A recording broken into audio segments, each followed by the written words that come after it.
Selamat petang, salam sejahtera. Terima kasih karena bersama dengan saya di Nazilin Unity Channel. Perkara yang paling mengejutkan kita ialah selepas Syed Saddiq Syed Abdurrahman dijatuhi hukuman penjara 7 tahun dan juga denda 10 juta, dan yang paling mengejutkan 2 sebatan. Akhirnya menjadi persoalan daripada netizen ialah, sanggupkah Syed Saddiq Syed Abdurrahman menerima 2 sebatan tersebut? Kata mereka, Syed Saddiq Syed Abdurrahman seakan-akan tidak mempunyai kemampuan untuk menerima sebatan 2 kali itu, dan akhirnya seperti diagak dan diramalkan, akhirnya Syed Saddiq Syed Abdurrahman mohon penjara atau denda sahaja tanpa sebatan. Betullah yang diramalkan oleh netizen. Mereka kata Syed Saddiq Syed Abdurrahman akan sanggup menerima hukuman penjara dan akan sanggup untuk didenda sahaja, tetapi tidak akan sanggup menerima sebatan, kata netizen. Dan seperti yang diramalkan, benar-benar berlaku. Pasukan pembelaan memohon kepada Mahkamah Tinggi di sini pada Khamis supaya Ahli Parlimen Muar Syed Saddiq Syed Abdurrahman dikenakan hukuman ringan dalam bentuk penjara atau denda sahaja. Peguam Haijan Omar mewakili Syed Saddiq memohon perkara itu tanpa menyebut mengenai peruntukan hukuman sebatan. Haijan berkata bekas Ketua Angkatan Bersatu Anak Muda Armada Bersatu itu menyesal, akur dan muhasabah diri di atas keputusan berkenaan. Syed Saddiq tidak memperoleh keuntungan daripada pertuduhan yang dikenakan terhadapnya, katanya ketika sesi mitigasi di hadapan Hakim Datuk Azhar Abdul Hamid. Sementara itu, seorang lagi peguamnya, Gobind Singh Dio, dalam hujahnya memohon mahkamah menimbangkan faktor mitigasi di mana semua pihak menerima bahawa Syed Saddiq Syed Abdurrahman tidak menggunakan duit untuk tujuan peribadi. Gobind berkata, bukti menunjukkan wang itu digunakan untuk membantu orang ramai ketika pandemik COVID-19 dan tujuan kebajikan lain. Kami juga memohon mahkamah menimbangkan pembelaan tertuduh sebelum menjatuhi hukuman, katanya.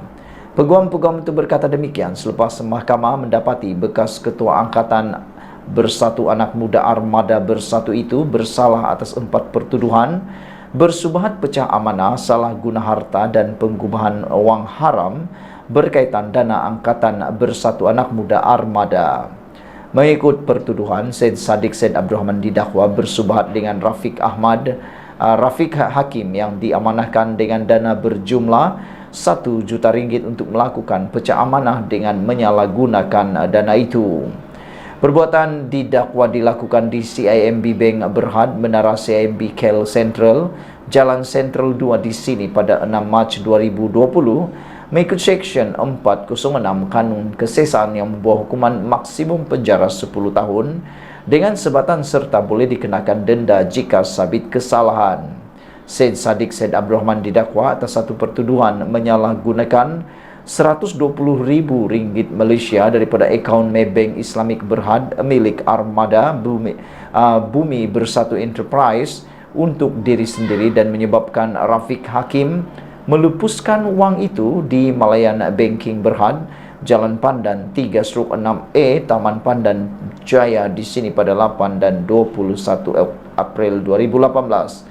Pertuduhan dibuat mengikut Seksyen 403 Kanun Keseksaan yang membawa hukuman penjara maksimum 6 bulan dan maksimum 5 tahun dengan sebatan dan boleh dikenakan denda jika sabit kesalahan. Beliau juga berdepan 2 pertuduhan membabitkan diri dalam aktiviti penggubahan wang haram, iaitu memindahkan wang masing-masing RM50,000 dalam akaun Maybank Islamic Berhad miliknya ke akaun amanah saham Bumi Putra miliknya, dipercayai hasil aktiviti haram di sebuah bank di Jalan Persisiran Perling, Taman Perling, Johor Bahru pada 16 dan 19 Jun 2018. Pertuduhan mengikut Seksyen 4(1)(b) Akta Pencegahan Penggubahan Wang Haram, Pencegahan Pembiayaan Keganasan dan Hasil daripada Aktiviti Haram 2001 yang boleh dihukum di bawah Seksyen 4(1) Akta sama yang memperuntukkan hukuman maksimum penjara 15 tahun dan denda 5 kali ganda jumlah atau hasil aktiviti haram jika sabit kesalahan. Saudara-saudara sekalian, rupa-rupanya ini yang terjadi terhadap Syed Saddiq Syed Abdurrahman sebelum diberikan hukuman, dan dijangka oleh netizen beliau tidak mampu menerima dua sebatan tersebut. Sekian dulu untuk kali ini. Jangan lupa tinggalkan komen Anda, tekan butang subscribe. Percuma. Bye-bye. Selamat datang, salam sejahtera. Terima kasih karena bersama dengan saya di Nazilin Unity Channel ini. Satu lagi kejutan pendedahan yang paling luar biasa, rahasia Muhyiddin yang tak pernah saya dan Anda tahu sewaktu beliau menjadi Perdana Menteri. Akhirnya selepas 2 tahun didedahkan. Pakatan Harapan sebenarnya mencadangkan supaya ahli parlimen yang melanggar keputusan whip parti hilang kerusi. Tapi apa yang berlaku? Perikatan Nasional pula yang tolak. Akhirnya apa yang berlaku? Mereka pula yang terkena masalah itu sendiri. Perikatan Nasional sendiri menentang cadangan Pakatan Harapan untuk memperkenalkan undang-undang anti lompat parti yang lebih ketat bagi membolehkan ahli parlimen mengosongkan kerusi sekiranya pendirian mereka bertentangan dengan whip parti masing-masing.